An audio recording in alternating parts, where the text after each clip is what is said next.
Today I fucked up by suddenly becoming paralyzed on the first date and getting taken away in an ambulance while leaving my date stranded in the projects the night before Easter. Yeah, this really happened. Wasn't technically today, but Saturday night. Sorry it took me a little while to process what the hell happened. After chatting on a dating app and then text for a few weeks, this girl and I made plans to hang out and grab drinks. Started off great. Drinks and apps on an outdoor patio on a nice spring night, drinking along the river, driving around the city, etc. Then took a turn for the worst. Key background info: tweaked my back in the gym. I'm 90% this is the culprit, a couple years ago. Ever since then I've had this consistent, dull, very mild pain. Not debilitating stuff, but just annoying, especially at my age. Did x-rays, PT, all that shit, and doctors wouldn't proceed with an MRI or anything because nobody wants to operate on a 22-year-old's back unless he isn't in control of his legs or bowels. Not a big deal. A lot of people have back pain, and being as active as I am, I can still pretty much do 100% of everything I could normally in regular life, athletics, sex, etc. So here we are driving back to her apartment. Ironically, 5 to 10 minutes before this happens, my cousin FTs me in the car letting me know we are all set to go tomorrow, going to be driving to her college to pick her up for Easter dinner at my house the following day. So anyway, Sarah's apartment for school is sort of near, let's say, the sketchiest area of the city. Her actual neighborhood is fine, it's just 2 blocks or so from shit. As we are driving, I start feeling my back randomly start seizing up. My back has gotten tight while driving plenty of times, and usually I can just stretch it out and be fine. Not this time. Trying to keep my cool, I was basically just nervously smiling and nodding as Sarah was talking, and before I know it I was in the most disgustingly excruciating pain of my life. While trying to fight off this pain I completely missed a turn and was then driving through the heart of the bad area. Sarah had a little bit of a nervous look on her face, and at this point I was endangering us to keep driving, so I pulled over and told her I need to get out and stretch my back. Yeah, I thought. The minute I stood up I was in a full-on back spasm, doubled over and laying on the ground behind my car. I couldn't even imagine what was going on in Sarah's head, thinking that her date just took her to the sketchiest part of the city so he could go have a seizure with the neighborhood crack addicts. Meanwhile my back felt like I had just gotten stabbed 6 times straight in the spine, effectively leaving me paralyzed. Laying on the sidewalk, helpless, literally a block away from the city's methadone mile, while poor Sarah was sitting in my car probably wondering how in the world she got herself to where she was right then. All I wanted to do was get in the car and somehow drive her the fuck out of there. For 10 minutes I tried everything to get up on my feet, but any movement that wasn't my arms or head resulted in me almost blacking out. I did manage, however, to bang the rear bumper of my running car to get her attention. Now let me just say, Sarah was a trooper. She definitely knew it wasn't exactly safe to be standing there looking as good as she did on this particular street corner essentially alone on a Saturday night, but she certainly didn't show it. She came right over asking what she could do to help, tried helping me up, offered to call my parents, etc. Eventually after 20 minutes it became evident that I would not be getting up, so we called 911. After pathetically dragging myself onto the gurney, there I was about to be taken away while my date was left standing there dumbfounded with my car. Bless her, she remembered to grab my wallet out of the car so I'd have my ID and stuff, and then offered to take my car to her place and park it there overnight for me. Again, she really took it like a champ. I'm just glad she had a way out of there. In the ER after being pumped full of ibuprofen, Valium, and then morphine on top of it all, I can confidently say that the crossfade of pain, painkillers, shock, and embarrassment is a high I never want to have again. Not to mention being treated by a nurse who looked like my ex-girlfriend. Anyway, the next morning I was eventually able to get back on my feet and retrieve my car from her place. How about we pretend like this never happened? 10/10 would hang with Sarah again, although I estimate her desire to be a more than reasonable 2/10. Too long didn't read. A first date ended abruptly when the mother of all back spasms landed me in the ER while my date was left standing on a sketchy street corner with my car.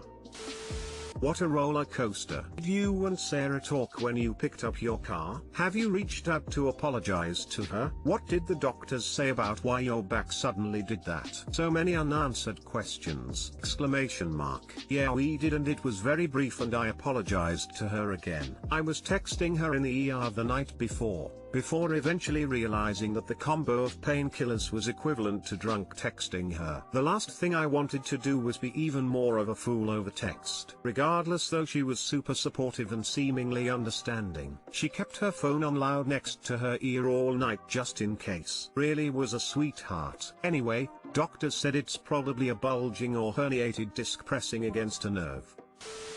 Lamau, hope you're okay. Is it permanent? Did they ever figure out what went wrong? Not permanent, luckily. I'm pretty much back on my feet, but my back is still a little wonky. I'm back to running and jumping already though. Just a really bad flare-up. Might be getting an MRI. It's just tough to get approved for one when it's not ending up with surgery. So, you guys going to have a second date? I do want to call her again. Not entirely sure how to proceed just yet. Anybody else rooting for this guy to get a second date with Sarah? You have to ask her out again. This would be such a great story for the grandkids.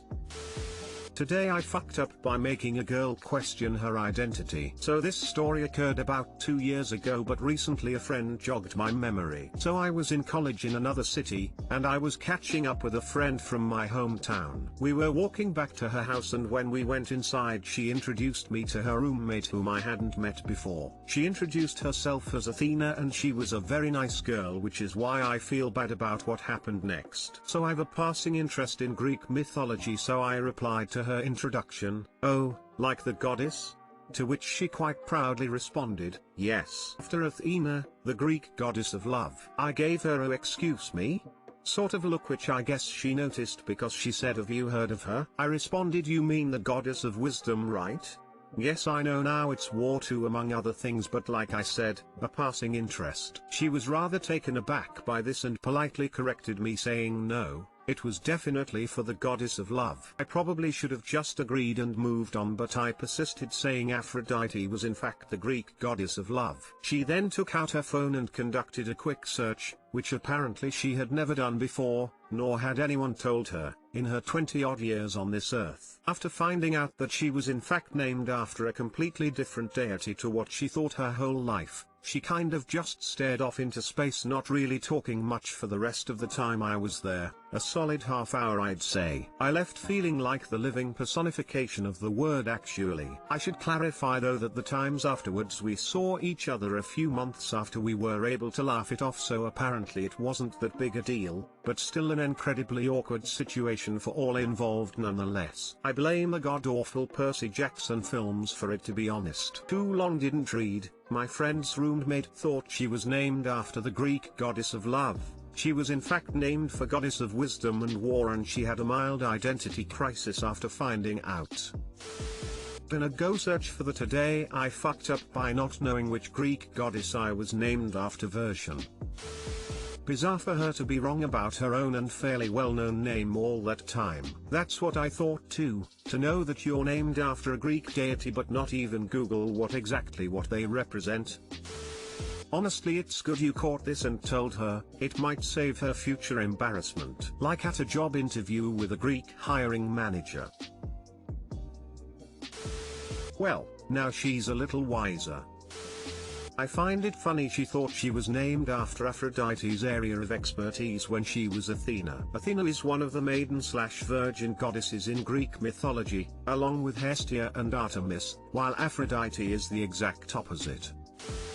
Today I fucked up by leaving my fly down at a wedding. So this is a today I fucked up that keeps on giving, but today it reached peak level fucked up. A few months ago, I was at a wedding, fourth groomsman to a mate of mine. It was a great day, ceremony, photos, reception, the works. Well, having had such a busy day, I hadn't even got the chance to go to the toilet. When I finally took 5 minutes to use the facilities at the reception, I went to unzip my fly and found that it was already all the way down, with one of the tails of my pearl pink shirt hanging out ever so slightly. At the time, I wondered how embarrassing but didn't give it much thought. The next day, my mum texted me a couple photos of the bridal party and lo and behold, it pretty much looks like my dick is hanging out. Especially in the photos where the bride and groom are in the middle and everyone is slightly turned towards them. Kind of like this. BG, smile. It was one of the most heart-dropping moments I've ever had, but worse was today. Whilst at this friend's house for an Easter get-together, they finally got their photos back from their wedding and, like lightning striking twice, my dick is hanging out in these photos too. Luckily the photographer noticed this and photoshopped my crotch to match the rest of my pants in any photos that needed it, but she supplied the originals to the bride and groom for everyone's amusement. I'm just happy they posted the edited version to FB. Too long didn't read. Left my fly down at a wedding and my pearl pink colored shirt tail made it look like my dick was hanging out, and it was captured in countless photos. Edit, yes, wedding in January, no COVID case since November last year in South Australia. We're pretty much living COVID free at the moment.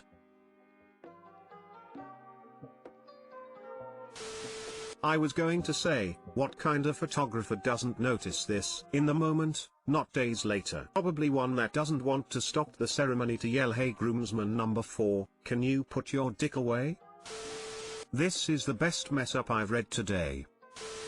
The photographer noticed this and photoshopped my crotch to match the rest of my pants. My man, going above and beyond the line of duty. Props. Bet that photographer wasn't expecting to do that kind of touching up on the wedding photos. And the bride and groom went, what a dick. For different or same, degrees reason. BG, smile. I love this,